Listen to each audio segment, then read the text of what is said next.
Hola, en la clase pasada técnicamente solo vimos pues, producto fibrado y cómo se ven conjuntos y una construcción con él. Entonces, pues la definición de producto fibrado empieza con dos flechas de la forma esta que está aquí, ¿no? Una flecha de A en C y una flecha de B en C. O sea, dos flechas con codominio común. Entonces, el producto fibrado de G a lo largo de F va a ser un objeto junto con dos flechas, una proyección, digamos, hacia cada uno de los dominios de las flechas con los que empezamos, ¿no? Entonces, pues, el producto fibrado consta de esas dos cosas, tanto un objeto como dos flechas.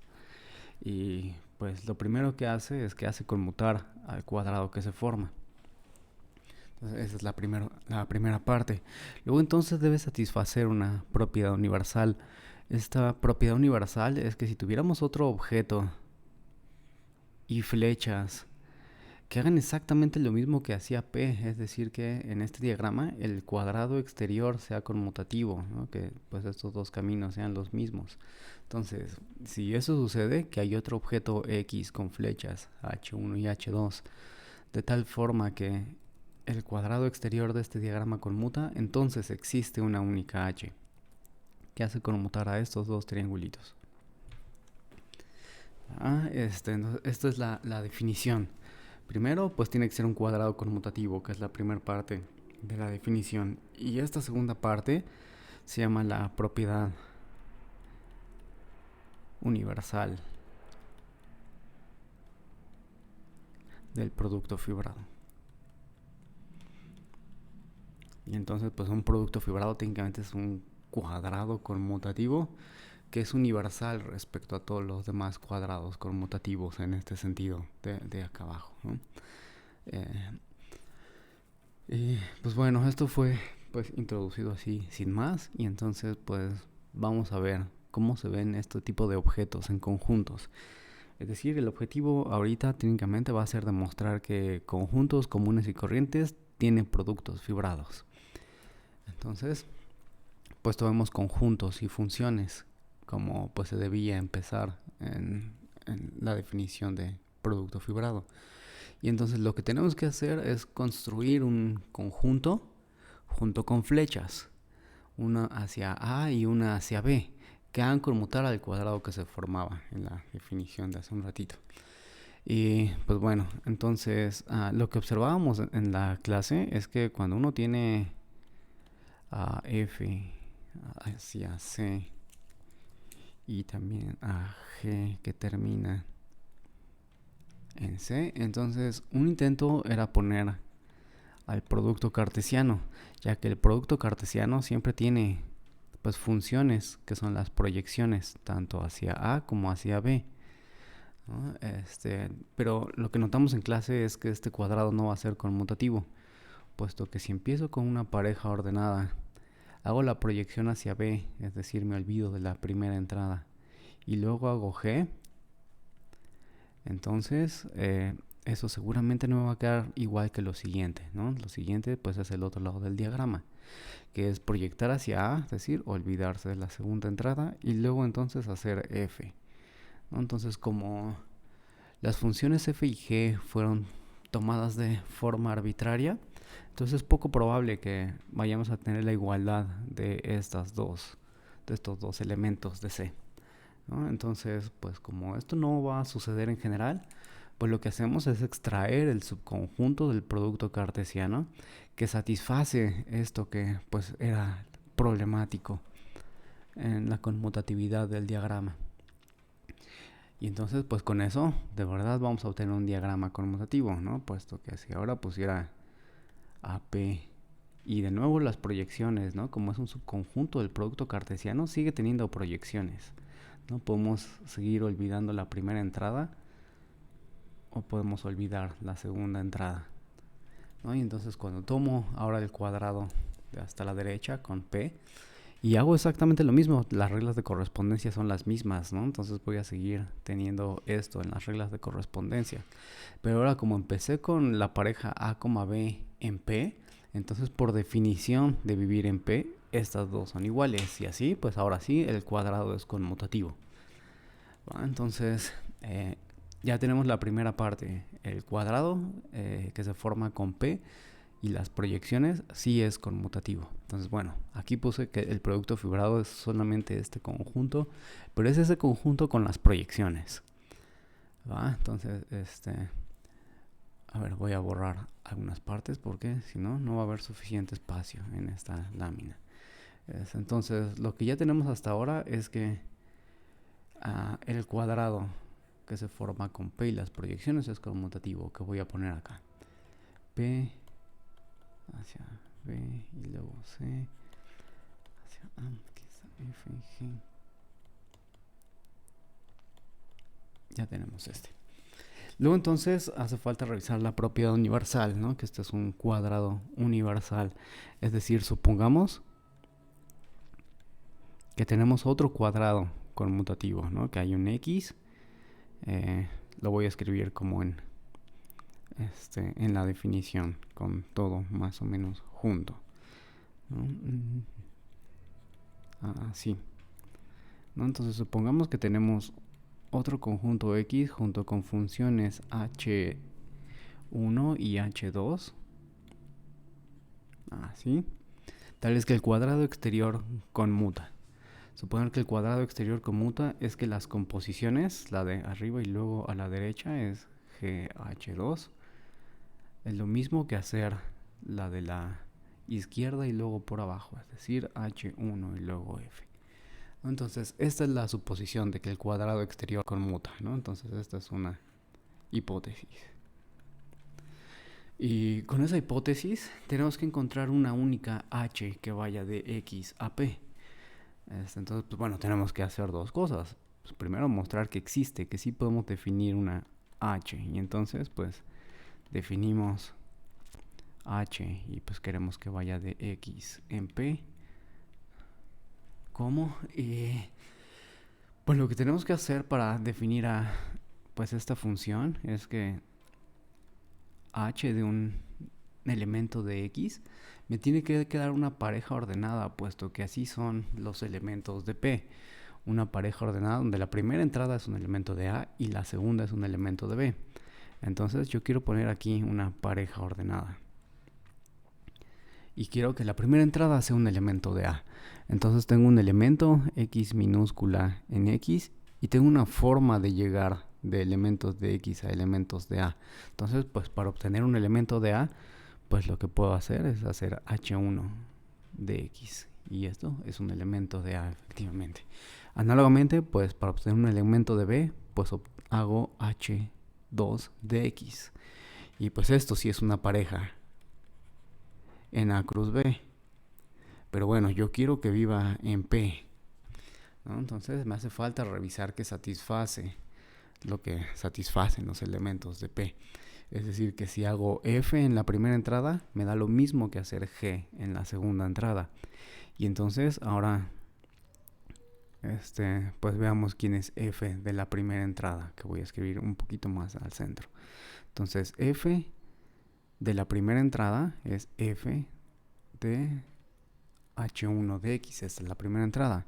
Y quisiera compararlo con G. Ay, creo que así no me convino escribirlo. Perdón, voy a escribirlo más acá. F de la primera entrada. Ahí está. Y tengo que compararlo con G de la segunda entrada. Ahí está. Y entonces, por definición de composición de funciones, esto es lo mismo que hacer la composición de H1 con F y evaluarla en X. Análogamente, esto es la composición evaluada en X.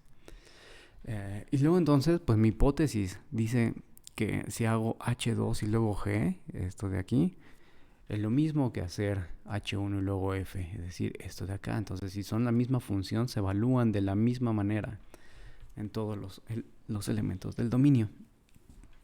Y entonces, pues esta cadenita de igualdades me dice que pues los dos que quería sí son iguales.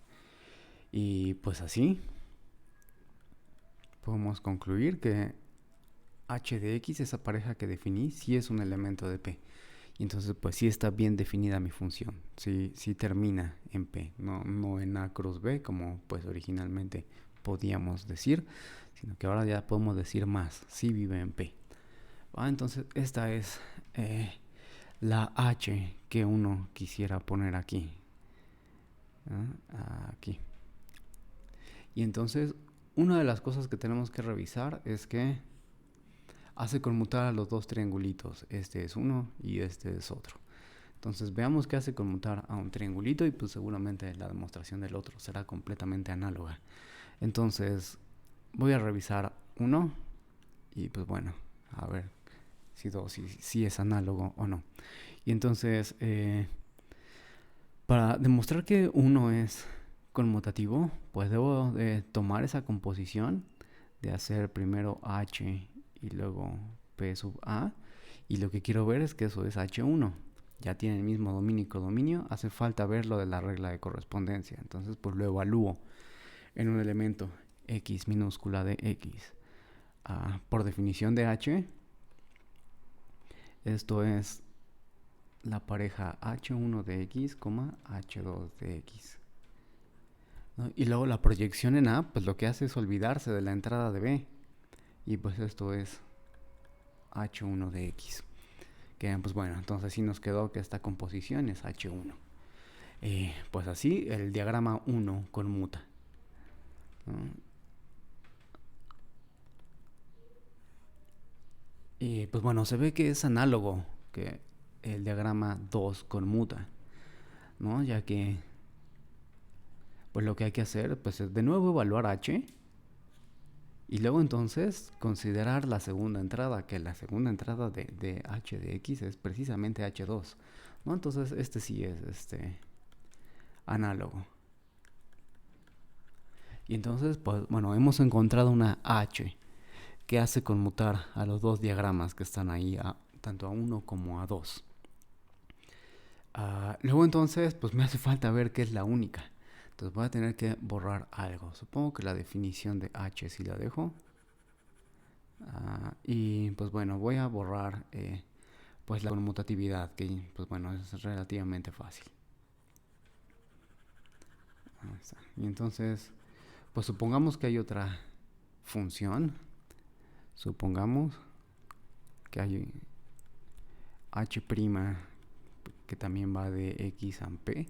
Hace conmutar a 1 y a 2. Esto significa que hace conmutar a 1 es que si hago H' y luego PA, me da H1. Y la otra es que si hago H' y luego PB, esto es H2. Entonces estas dos son otras dos hipótesis, ¿no? Entonces ahora pues les voy a poner a la primera hipótesis 1 y a la segunda pues hipótesis 2. Ay, aunque no las marqué bien, a la hipótesis 2, ¿verdad? Me hizo falta un pedacito. Ahí está. Esta es la hipótesis 2. Entonces H' hace conmutar a 1 y 2 y entonces pues bueno, así aparecen las hipótesis 1 y 2. Y entonces con eso tenemos que demostrar que H y H' son la misma función, para que pues bueno, la parte de definimos tal que es la existencia y esta parte de acá será la unicidad, completando así que existe una única de X en P, tal que hace conmutar a 1 y 2. Y entonces, pues bueno, para ver que dos funciones son iguales, ya tienen mismo dominio y codominio, entonces hace falta ver de nuevo la regla de correspondencia.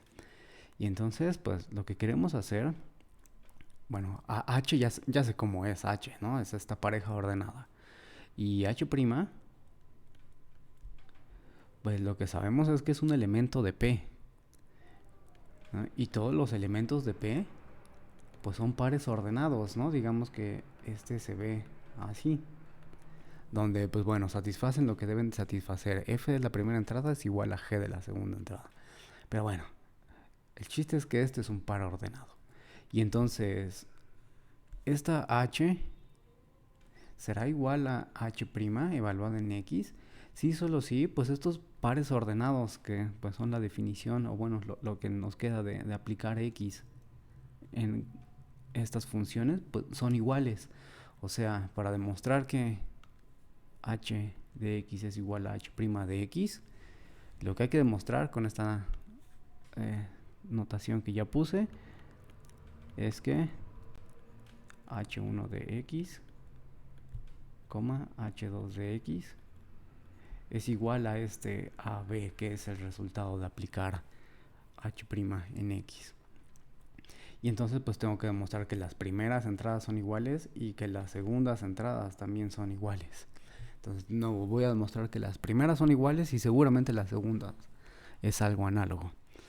Y entonces para ver quién es la primera entrada, para determinar quién es esta A minúscula, pues lo que debo de hacer es olvidarme de la segunda entrada. Y así pues ya nada más obtuve a A. Esto de olvidarme de la segunda entrada, pues es aplicar la proyección hacia A. Entonces, la primera entrada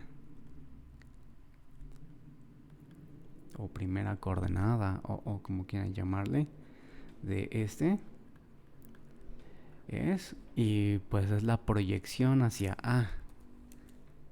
La proyección hacia A de h' de x. Pero mi hipótesis 1, que está abajo a la izquierda, dice que si hago h' y luego A, eso es lo mismo que hacer h1. Y entonces, pues, esta es la hipótesis 1. Y entonces me queda así. La primera entrada de h' de x es justo la primera entrada de h de x, ¿no? h1 de x. Y análogamente, pues para conseguir la segunda entrada, pues hay que proyectar hacia b. Y cuando proyecte hacia b, pues uso la hipótesis 2. Y esto va a decir que es h2 de x. Entonces la primera entrada de h' de x es h1 de x. La segunda entrada es h2 de x. Y entonces las dos parejas son iguales. Y entonces h es igual a h'. Y entonces sí hay una única h que va de x a p, que hace conmutar a 1 y a 2. Entonces, pues de verdad esto es el producto fibrado, ese conjunto junto con las proyecciones. Entonces, pues básicamente esto que hemos hecho aquí se puede escribir como un resultado que diga conjuntos tiene. Quizás no subrayo este porque no van a estar dos subrayadas inmediatamente. La categoría de conjuntos tiene productos fibrados. ¿No? Pues todo lo de acá abajo es básicamente la demostración. Uno empieza con un par de funciones y entonces propone a alguien junto con flechas. Entonces todo lo que hemos hecho fue demostrar que ese que propusimos sí es el producto fibrado. Y entonces conjuntos tiene productos fibrados de cualquier par de flechas. Luego entonces,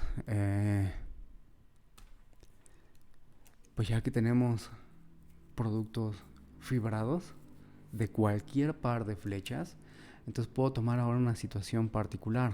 Puedo tomar una función y un subconjunto. Este subconjunto pues se puede escribir como una inclusión. Aquí pues quizás debía haber puesto este ganchito para marcar más que es una inclusión y no solamente inyectiva. Pero bueno, entonces esta es la función que no le hace nada a nadie, ¿no? O sea, i de t, y entonces pues ya tengo dos funciones, ¿no? Tengo estas dos de la forma correcta para hacer el producto fibrado. Y entonces, pues otra cosa que uno puede demostrar es que ese producto fibrado, que pues por definición es este conjunto de acá, aquí originalmente aparece i de t, pero i de t por definición es t. Entonces pues ya lo dejo así. Entonces uno puede demostrar que estos dos son pues técnicamente el mismo. Quizás sería más correcto poner isomorfismo, pero bueno. Para nosotros que pues no tenemos igualdad pues tan estricta, pues bueno, le puedo poner igual. Y pues bueno, la igualdad también es pues relativamente fácil de revisar, ¿no? Si yo empezara con una pareja ordenada en P, pues por definición tendría que f de a es igual a t. Y pues bueno, aquí lo que hay que recordar es que t es un elemento de t mayúscula.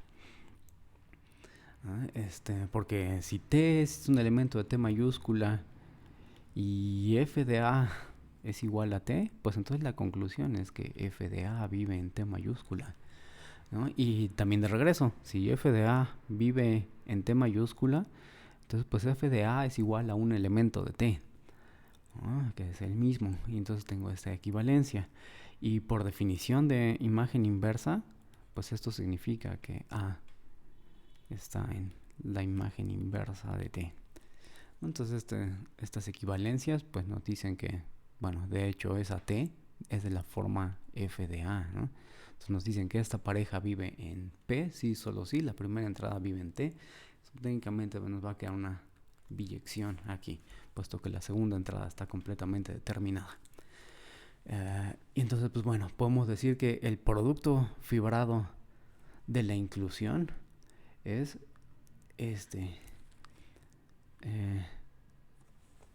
la imagen inversa de t. Entonces, pues bueno, hasta aquí dejo este resumen, porque, pues bueno, a lo mejor está mejor cortar en esta parte que es solamente conjuntos. Y entonces, en el resumen de la siguiente clase, voy a empezar con, pues, el final de esta, ¿no? Que, pues, es revisar que esta misma situación va a pasar en conjuntos abstractos, ¿no? En conjuntos abstractos, yo voy a definir dada una flecha, y allá pues en lugar de tener subconjuntos, pues uno debe de tener subobjetos. Los subobjetos son simplemente monomorfismos. Entonces voy a definir la imagen inversa de n bajo f, o sea esto, como el producto fibrado, ¿no? Es decir, tengo que decir antes que la categoría de conjuntos abstractos tiene productos fibrados para que pueda hacer este producto fibrado. Y entonces esta va a ser mi definición de imagen inversa. Y entonces, pues bueno, le digo, esto lo dejo para la siguiente, ya que pues tengo que hacer ciertas cosas, pues ya digamos en un estilo más categórico que conjuntista, ¿no? Y así, pues bueno, todo lo de hoy es de elementos y funciones que se evalúan en elementos. Entonces la siguiente pues va a ser, lo primero, demostrar que esto es un monomorfismo, y la segunda es que satisface ser de verdad la imagen inversa cuando uno lo define así. Entonces, pues bueno, este resumen se queda aquí, y en el siguiente pues retomamos con cosas un poquito más categóricas.